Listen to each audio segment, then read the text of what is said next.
going to mess around with us. You saw what happened. We made a deal with China last week, and we made a deal with Japan last week. We made a deal with Malaysia. They helped us so much. All great economic deals, all great. Great for everybody. In 8 months, I ended 8 wars, including Kosovo and Serbia. The Congo and Rwanda, that was going on for a long time. Pakistan and India. You know, I was in the midst of a trade deal with both of them.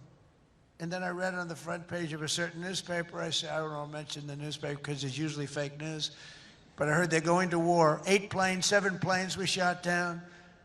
An 8th was really badly wounded. But 8 planes were shot down, essentially. And I said, this is war. And they were going at it. And they're 2 nuclear nations. I said, I'm not going to make any trade deals with you guys unless you agree to peace. No way, this has nothing to do. I said, it has everything to do. You're nuclear powers.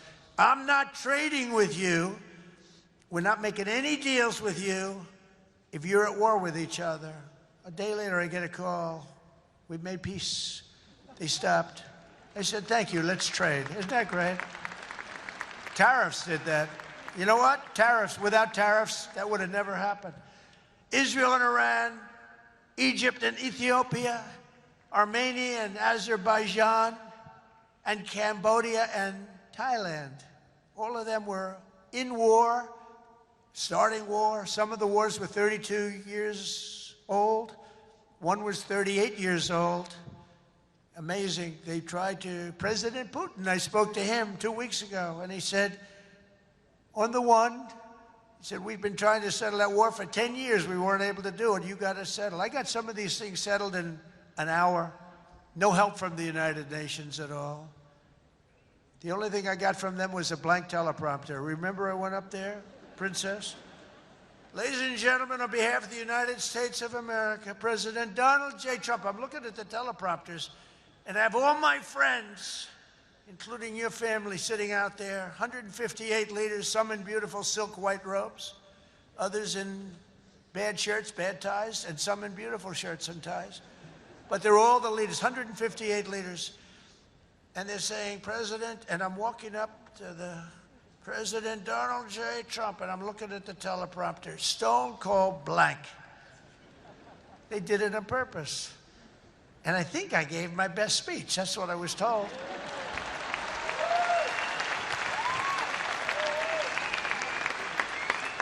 But it still wasn't a great feeling. I'm walking up very slowly. You know, I'm 20 feet. I'm trying to walk slowly because I see it's not working. They're dead. They did it on purpose. But it worked out okay. Not great people. Most important of all, for 4 weeks ago, and this is very important, we brokered the historic peace deal that ended the war in Gaza. And it's a serious end, too. You know, I read a lot of people, oh, it's very tenuous. Jared and Steve, I don't think it's tenuous to you. I hope it isn't, because otherwise I'll have to cross it off. I'll have to say I only ended 7. But that was a tough one, right? That was a tough one. But there's nothing tenuous about it. It's a serious end. Gaza has been a disaster for so many years, and I think it's an end. I think you're going to see some tremendous things happening. We just had a meeting just before I got up, and some great things are happening. And with Israel and peace in the Middle East, it's amazing, actually, what they've done. And what you 2 guys have done have been incredible. True. On day 1 of my administration, I signed an executive order to slash federal funding for any school that pushes critical race theory or transgender insanity on our youth.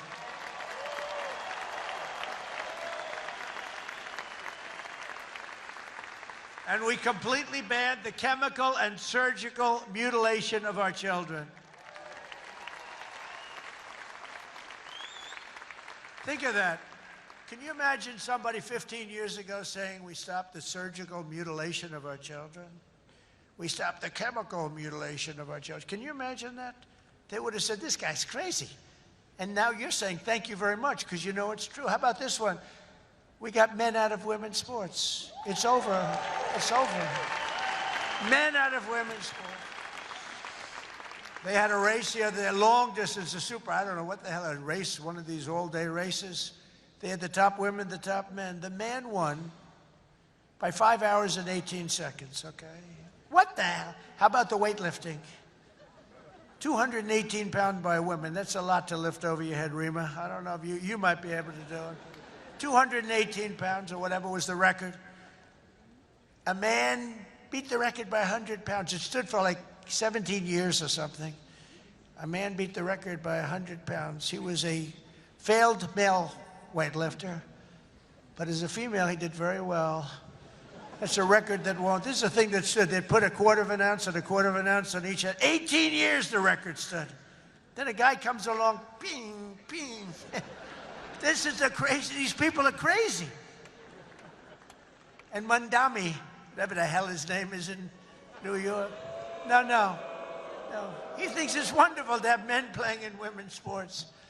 The swimming's good too, you know? You know the story.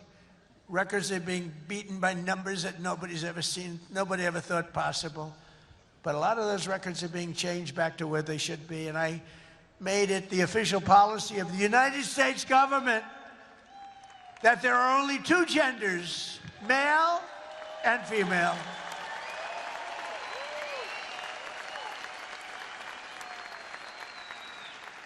And we're restoring the name of a great president, William McKinley, to Mount McKinley, the beautiful Alaska mountain I renamed. Think of that. They took the name of McKinley. He was a great president.